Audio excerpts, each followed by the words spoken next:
असम के बाक्सा में एक घिनौनी वारदात को अंजाम दिया गया है। रिपोर्ट के मुताबिक एक महिला के साथ दुष्कर्म कर पीड़िता को जान से मारने की धमकी दी गई है। आरोपी का नाम नूरुल अली बताया गया है। मामला बाक्सा के बड़ी मुख का है। आरोपी नूरुल अली इलाके में बीते 7 साल से मिस्त्री का काम कर रहा था।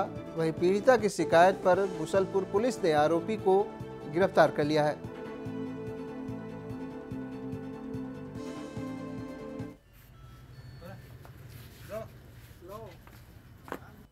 মিয়া মিস্ত্ৰী কেইজন মানে ইয়াত কাম কৰি আছে আৰু আজি 5-6 বছৰ মানে সেই ল'ৰাজনে যিজনে মানে এই ঘটনাটো সংঘটিত কৰিছে আজি মোটামুটি ইয়াতে মানে 5-6 বছৰ মানে বোলে আছে সেই ল'ৰাজন।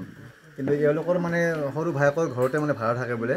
কিন্তু আজি সন্ধিয়া সময়ত এইখিনি মানে বেয়া কামটো যি ৰেপ কেছটো মানে ইয়াত কৰিলে আমাৰ ৰাইজৰ পৰা এই যিসকল মিস্ত্ৰী বাহিৰৰ পৰা আহে ইয়াত মানে যি মিয়া মিস্ত্ৰী আহি কিনে যি বেয়া বেয়া ঘটনা ইয়াতে নহয় এই অঞ্চলত বহুত ঠাইত মানে এনেকুৱা ঘটনা সংঘটিত হৈছে। গতিকে আমি আমাৰ ৰাইজৰ ফালৰ পৰা আমি এটাই কথা ক'ব বিচাৰিছোঁ যে এওঁলোকক এটা কঠোৰৰ পৰা কঠোৰতম শাস্তি দিব লাগে আইনৰ দ্বাৰা, যেন ইহঁতে যেন কোনো ধৰণৰ যেন আইনৰ সুৰুঙা লৈ যেন ইহঁতে যেন পলাই যাব নোৱাৰে। কাৰ লগত আহিছিল? কামত মোৰ লগতে আহিছিল। কি কাম কৰে? এই পাক্কাৰ কাম কৰে। কিমান দিন হ'ল আহি? এই বহুত দিন হ'ল, মোটামুটি 4-5 বছৰমান হ'ল। তেওঁ ক'ত আছিল দেখোন? আমি হালা বোলা আছিলোঁ।